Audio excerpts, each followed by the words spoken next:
Mohammed Benaziza, 5'3", 190 pounds of the most conditioned muscle the sport had ever seen on a man that size. They called him the killer of giants, because that's exactly what he was.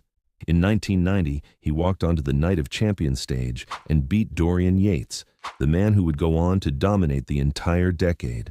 Benaziza beat him. 8 pro titles in 5 years, and then the Grand Prix Holland, last stop of a brutal European tour. He stepped on stage and won. Hours later, he was dead. Backstage, he had been vomiting repeatedly, could barely walk to collect his own trophy. On the drive to the hotel, he filled 3 bags with vomit. He arrived dead weight, clammy, barely conscious. Around 4:30 in the morning, his heart stopped. A fellow competitor, Porter Cottrell, performed chest compressions for 45 minutes. It wasn't enough. The autopsy confirmed cardiovascular failure from severe dehydration caused by diuretic abuse. The drug bodybuilders used to strip the last layer of water before stepping under the lights. He didn't die chasing failure. He died winning, and the sport watched and kept going. Mike Mentzer. Mike Mentzer was the smartest man bodybuilding ever produced, and the sport broke him for it. 1978 Mr. Universe, perfect score, 300 out of 300, the first man in history to achieve it. His heavy-duty training system was decades ahead of its time. Dorian Yates adopted it and won 6 consecutive Olympias. The student became a legend. The teacher disappeared. The 1980 Mr. Olympia destroyed him. Arnold came out of retirement, won under circumstances Mentzer never accepted as legitimate, and that was it. He walked away at 29. The years that followed, amphetamines, isolation, a spiral that Tom Platz described as watching a genius get wasted away. On June 10, 2001, his brother Ray found him dead on the floor by his desk. He had been working on a training video script late into the night, severe atherosclerotic cardiovascular disease, left main coronary artery blocked. He was 49. 2 days later, Ray died too. Same family, 2 brothers, 48 hours apart. Mike Mentzer didn't just lose his life. He lost everything long before that. The title he believed was stolen, the career he never finished, the legacy he watched others build with his own ideas. The sport took everything from him, twice. Greg Kovacs, 6'4", 420 pounds in the off-season, arms at 25 inches. He wasn't trying to win shows. He was trying to find out how far the human body could actually go, and he found the answer. The judges didn't know what to do with him, but the crowd knew. Nobody forgot the man who walked on stage at 330 pounds of sheer mass and made everyone else look small. In 2010, he had mitral valve surgery, a leaking heart valve, causing him to retain fluid and struggle to breathe. The body was already sending the bill. He didn't stop. On November 22, 2013, he was found in his condo in Mississauga, Ontario. Heart failure. He was 44. He had suffered a heart attack 2 weeks before his death and been hospitalized, then went home, then died in his sleep. Greg Kovacs didn't chase trophies. He chased size, and he caught it. The heart that powered that body for 44 years simply ran out of runway. Cedric McMillan. Cedric McMillan was the most beautiful bodybuilder of his generation. 6'1", 280 pounds on stage, posing to classical music while everyone else just stood there and flexed. He didn't just compete, he performed. Arnold praised him as the pinnacle of what the sport should look like. In 2017, Cedric won the Arnold Classic and stood next to his childhood idol on that stage. His dream, fully realized. Then, COVID hit. He contracted the virus in 2020. By 2021, he was hospitalized with pneumonia, on life support, his heart functioning at 10%. He told anyone who would listen, "I almost died." On April 12, 2022, he suffered a heart attack during a workout. He was 44. He left behind a wife and 4 children.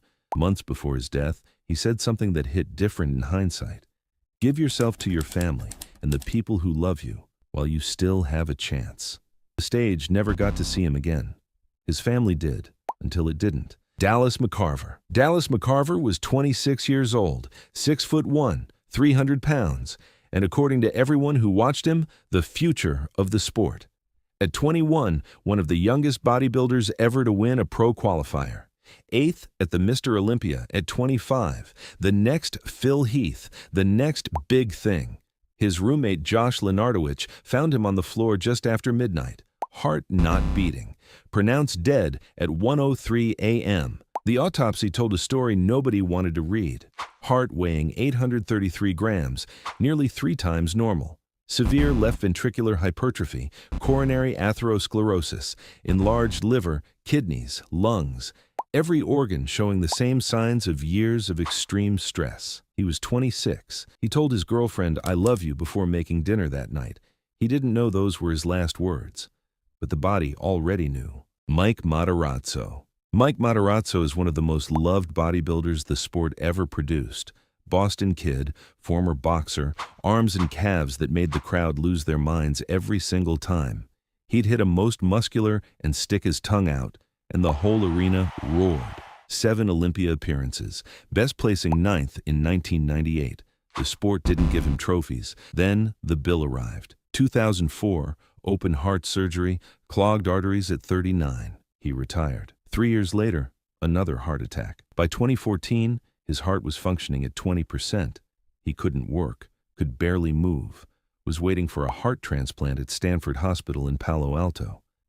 It never came. He died on August 16, 2014, 48 years old. He said it himself, years before the end. "I probably took 20 years off my life.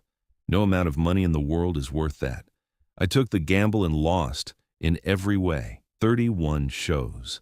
And the most honest thing anyone in bodybuilding ever said about what this sport actually costs." Nasser El Sonbadi. Nasser El Sonbadi spoke 7 languages, had a university degree in history, political science, and sociology from the University of Augsburg, trained wearing round glasses. They called him the professor, and he earned it. 5'11", 270 pounds on stage, over 300 in the off-season, with his abs still visible. That combination of size and conditioning was nearly impossible.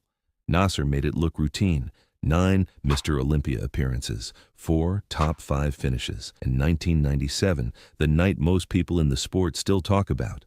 He walked on stage against Dorian Yates and delivered what many considered the superior physique. Jay Cutler, Ronnie Coleman, fans worldwide, they all said Nasser won that night.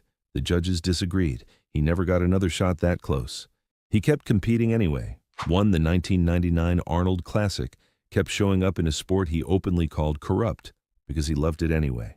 On March 20th, 2013, he died in his sleep in Cairo, heart and kidney failure.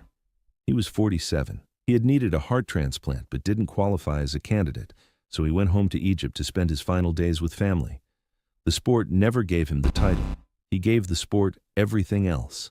George Peterson. George Peterson was known as Da Bull, and the night before he died, his coach said he looked incredible. Classic physique turned 212, won the 2019 Arnold Classic, 4 Olympia appearances, top 3 every single time. At 37, he was ascending. The 2021 Olympia was supposed to be his year. On October 6, 2021, one day before the competition, coach Justin Miller couldn't reach him. He went to the hotel room and found George face down on the floor. Cold. Gone for hours. The autopsy confirmed sudden cardiac failure from hypertensive cardiovascular disease. His heart weighed 500 grams. A normal heart weighs around 300. The years of extreme physical stress had left their mark, documented in every organ they examined. The Olympia went ahead the next day. The stage he was supposed to stand on opened without him, 37 years old. Gone the night before he could try for the title. Shawn Rhoden. Shawn Rhoden's story should have had a different ending. Born in Kingston, Jamaica. Came back from years away from the sport. Earned his pro card at 34, and in 2018, at 43 years old, he walked onto the Olympia stage and defeated Phil Heath, the man who had won 7 consecutive titles, the oldest Mr. Olympia in history. Then everything fell apart. Weeks after winning the title, serious allegations emerged that ended his career overnight, banned from competing. The stage he had just won became the last one he ever stood on. On November 6, 2021, he suffered a fatal heart attack. He was 46. 3 days before, his last Instagram post read, "Brick by brick and patience it will take. See you on the other side." a Mr. Olympia who never got to defend his title. The sport never let him back on that stage. Andreas Münzer. Andreas Münzer had the most conditioned physique the sport had ever seen, and it killed him from the inside out. Austrian, 5'9", 238 pounds on stage with skin so thin it looked painted directly onto the muscle. Most extreme conditioning in bodybuilding history, at a cost nobody could see from the outside. In 1996, he competed at the Arnold Classic, finishing 6th. 2 weeks later, he was dead. Blood vessels in his stomach ruptured. Doctors operated. His liver failed. Then, his kidneys. His condition was too severe for a blood transfusion. He died on March 14th in Munich, 31 years old. The autopsy revealed complete systemic collapse, every organ showing the accumulated damage of years of pushing the body far beyond what it was built to handle. The most shredded man in the history of the sport, destroyed by the very thing that made him extraordinary. Those are the 10, but the sport didn't stop there. These are the names that didn't make the main list, but deserve to be remembered too. Gustavo Bedell, the freakin' Rican, two-time top 5 Olympia finisher, the man who beat Ronnie Coleman in the challenge round at the 2005 Olympia. Dead at 50 from a stroke, after years of kidney failure and a transplant, his body ultimately couldn't survive. Luke Sando, British, 30 years old. Third at the 2019 Arnold Classic, his family confirmed the cause as heart failure and used his death to publicly question whether the sport actually cares about keeping its athletes alive. Daniele Seccarecci, the heaviest competitive bodybuilder in history, 297 pounds, a Guinness World Record, heart attack at 33. The record that defined him may have been the thing that killed him. Art Atwood. Consistent top 10, heart attack at 37 while walking through the pool area of his building, pulled from the water by 2 residents, pronounced dead at the hospital, with evidence of a prior heart attack nobody knew about.